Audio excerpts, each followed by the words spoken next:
It's like negative degrees. No, I ain't trying to freeze. I'm just trying to bring the heat, yeah. In a mood, but we gonna kick the blues. Trying to see a little color, so I'm eating Fruity Loops. Lost that funky feeling inside. No, it ain't worth your time, baby. You got a good life. It's time to feel alive. The sun is shining, yeah. It's time to get up. The clouds are here, but they're about to let up. Go fly, it's a good, good life. It's time to feel alive.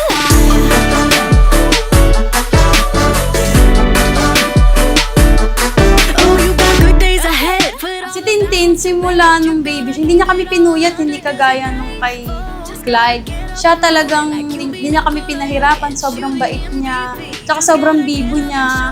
Lahat napapasaya kami kapag na tumatawa siya. Para sa akin, mabait pa naman siya kasi hindi pa siya nangungulit ng todo eh. Hindi kagaya ni kuya niya, sobrang hyper na makulit. Pero si Tintin naman, swerte pa rin namin kasi hindi kami pinupuyat ng todo.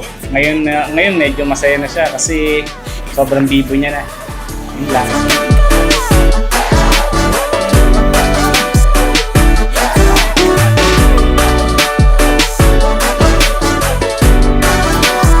It's time to feel alive.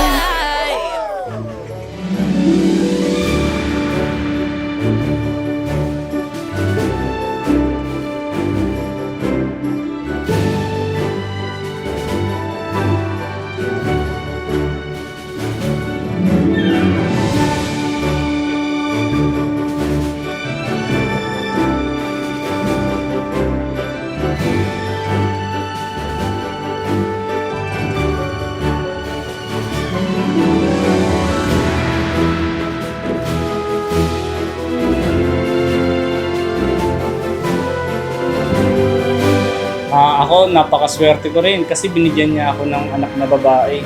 Kasi dalawa nga lang kami ng kapatid ko, wala kaming babae na kapatid eh. Ngayon napakaswerte ko kasi ako pa mismo nagkaroon ng anak na gano'n. Mabait na, bibo ko. Sobrang grateful ako kasi una-una nakapaglaban siya sa sakit ko eh. Yun lang, sobrang grateful na ako na nakalabas siya ng safe dun pa lang. At saka, sobrang nagpapasalamat ako kasi pangarap namin si Tintin dati, ngayon andyan na siya.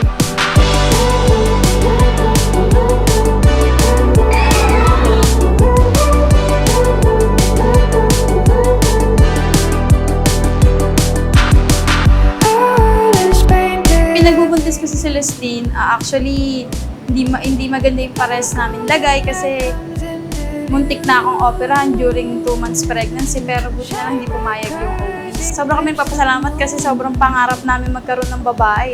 Tapos tinupad niya pa during high-risk pregnancy. Me and you knew how to ride.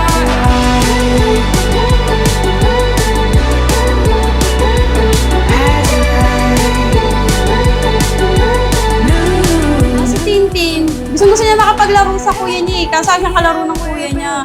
Tapos lagi siyang binabardagol ng kuya niya. Pero okay lang sa kanya.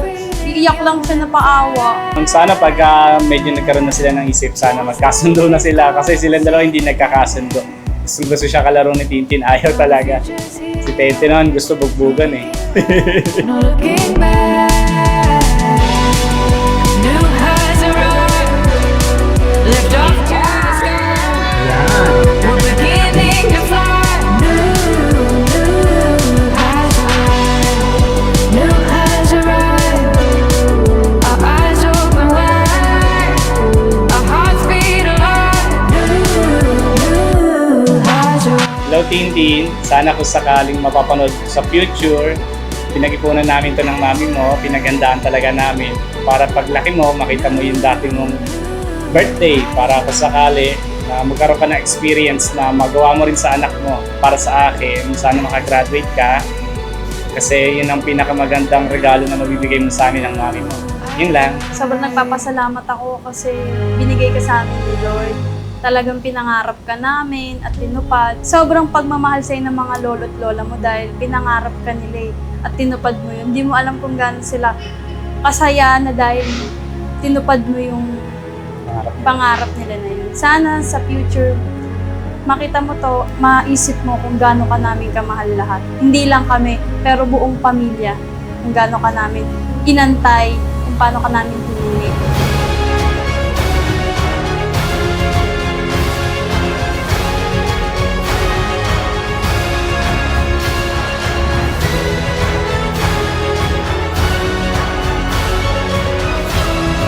Happy birthday, Tintin! We love Love you! you!